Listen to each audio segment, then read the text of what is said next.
Hi everyone, Stepan here. I'm gonna start showing you my favorite tournament so far, the favorite tournament I've ever played, the Zagreb Cup, played this year in May, so about 3 months ago. It's a team competition played on 4 boards, and then it's the first team tournament I've played for my new team, INA.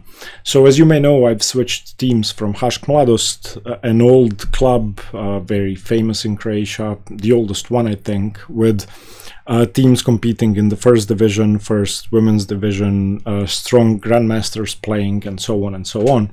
And with them I've participated in the first league, the finals of the Croatian Cup. But there were some problems in the club and basically everybody left. So I, or a few friends of mine and I from Hašk Mladost went to INA. INA is a much smaller team with amateur players compared to Hašk Mladost, no professionals. And this was the first team competition we played. So the Zagreb Cup is a cup of my hometown, Zagreb. Whoever wins qualifies for the finals of the Croatian Cup. Now, the strongest teams in Zagreb do not participate, and you may wonder why. Well, the reason why is they qualify for the finals of the Croatian Cup automatically simply by being by playing in the first division. Okay, so for example, if Barcelona, the football club, has already qualified to the Champions League, they would have no reason to play the qualifiers of Catalonia, where the smaller teams would compete. It's not a good reference. Anyway, the strongest teams weren't participating. There were 5 teams playing. The tournament is 5 rounds. My team wasn't the strongest team. I was playing board 2. My friend Matej, he's a FIDE master. He was playing board 1. He was also in Hašk Mladost with me. So in the first round, we were playing an arguably weaker team than ours. And on board 2, I had the black pieces. So I'm going to be showing you 4 rounds or 4 games from this tournament today and in the next 3 days. Tomorrow, before I show you round 2, I'm going to show you the standings after round 1, and I'm going to do that for every round, because this tournament was, I mean, we didn't know who was gonna win until the last game finished, literally. And since there are 5 teams, one team always has a bye in each round, because an even number of team plays, and my team didn't play round 5. We were free for round 5. Anyway, round 1. I'm playing Krešimir Benamatic about 1950. He starts with knight f3, and we quickly get into the quiet Slav. So d4, knight f6, c4, c6, and e3. I played bishop f5, which is my main repertoire, and the main move here is knight c3, e6, knight h4, winning the bishop pair after bishop g6, and so on, so on, so on. But my opponent took on d5, and I took back. He now played knight c3, I played knight c6, and he played queen b3. Black is better. I knew black was better, and I knew this position. Why? Because there's no bishop f4. I can play rook b8 to defend the b7 pawn, and there's absolutely no downside to that. So rook b8, I'm just defending the pawn. The queen is on b3 for no reason. He played bishop b5, and in this position I can choose between e6 and a6. E6 is, I would say, more complex. I wasn't exactly sure which was better during the game, because this is a weird sideline, but I knew that black was better. So if e6, then queen a4 and knight d7, you're prepared to give up a pawn. The engine says white takes and black is better, but okay, I mean, you have to give up a pawn for the initiative. a6 is a safer move, and this basically forces bishop takes c6. So bishop takes, b takes, queen a4, queen b6 is forced. I have to defend my pawn. Castles. He also could have gone knight e5, against which I would have played rook c8.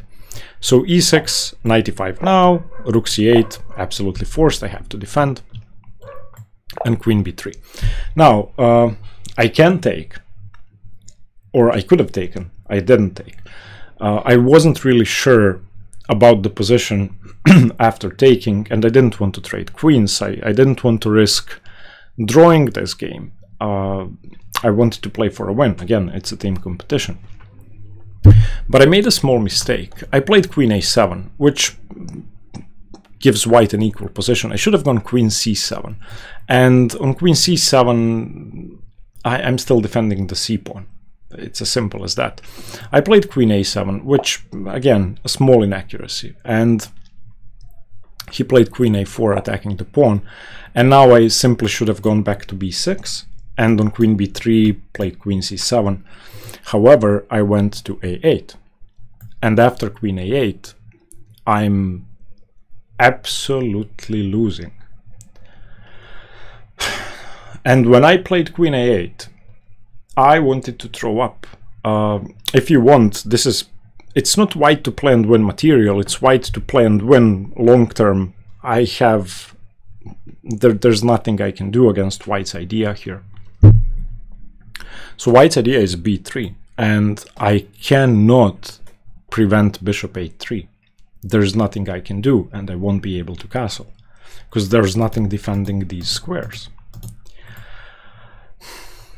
On queen a4, so I went queen a8. If I had gone queen b6, so queen b3, it's a repetition if I go to a7, but I would have gone to c7. If he plays b3 now, the difference is I can go bishop b4, and on bishop a3 I just take the knight, so no time for bishop a3. b3 is, I mean, it's not a blunder, he doesn't have to play bishop a3, he'd have to go bishop d2 or something, but this would have been fine.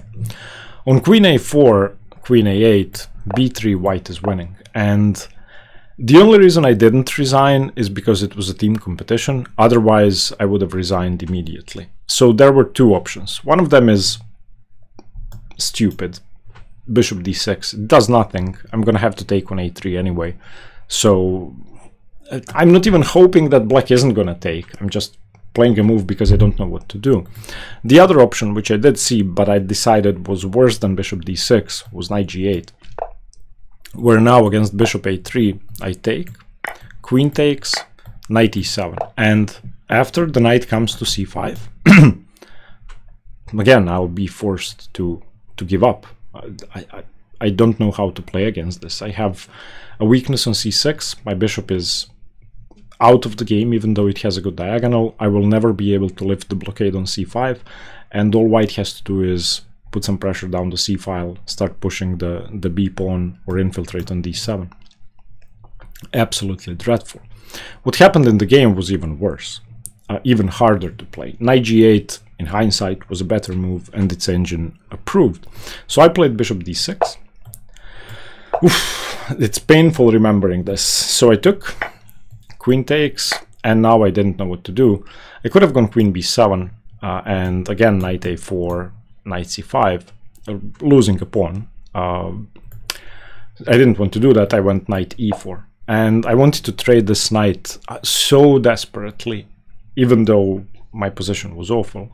So he took, bishop takes, and of course queen d6. Oh my god. I went queen b7, rook fc1, and I'm gonna lose the pawn anyway. So I'd decided to force a queen trade at least. Maybe if I don't get mated, I will be able to survive. But trading queens and going into an endgame is very bad, because the knight dominates my bishop. My bishop is useless. Black has an extra pawn, and I have weaknesses, and white doesn't. So I went rook d8, queen c5, queen b5. At least I get to trade queens. Everything is losing, and I knew everything was losing. And again, had I played a normal game during a tournament, I would have resigned already. So knight c6, queen c5, rook c5, rook a8. There was nothing I could have done at this point. Castles, he played knight e7, I went to h8, he played b4. Bishop d3, at least preventing b5 for a second. Knight c6, bishop b5, blocking. Knight a5, a good move. It's just an extra pawn, and the rooks are dominating the c file. I played g6, giving myself some luft. f3 wants to do this, or well, get past my bishop basically. King g7, king f2. I went h5, h4, king f6, a3. Not that it was necessary to go a3, but okay. Rook a7. I wanted to prevent an infiltration on the 7th rank, but he came in on the 8th rank. I have to take. Takes. Rook d7. I had no moves. I didn't know how to improve my position. I could have gone king e7, but then knight c6. He went knight b3, coming to c5. He wants to win the a6 pawn, so rook a7. Knight c5 anyway. King e7. He played rook b8, bishop c4, preventing some sacrifices. Here he could have gone a4, but he went g4, and that just creates a passed pawn. If I do something, if I don't do anything, then the rook is coming to h8, and I lose the h pawn, and there's a passed pawn anyway. So I took. F takes, and now the win actually is simple. He just pushes the h pawn. There's nothing else I could have done. I played on until I was sure my team was going to win, and it's played on 4 boards. So I was looking at the other games, and yeah, king f6, king f3, king g7. He played rook b7 here, and yeah, I have to take. I don't know what else. If I don't take, knight e6 is hanging, so takes. Knight takes, king f6, king f4, bishop e2, knight c5, king e7, king g5, and now he's in. Had I gone to g7, he would have won anyway. There's really not much difference. I played bishop f1, h5, and after gh5, gh5, I resigned. I have no way to stop the pawn. There was no point playing on from here. So luckily for me, my bad play in the opening didn't end up punishing the team. We won the match anyway, 2.5, 1.5. Congratulations to my teammates. So I started very, very poorly, unfortunately. I'm going to show you the round 2 game tomorrow. So after round 1, we were in first place. Okay, stay tuned for more chess. You don't have to let me know what you think about this game. I know what you will think about this game. It's absolutely awful. But yeah, tomorrow you're gonna see something absolutely wild. Stay tuned for more chess. Bye bye.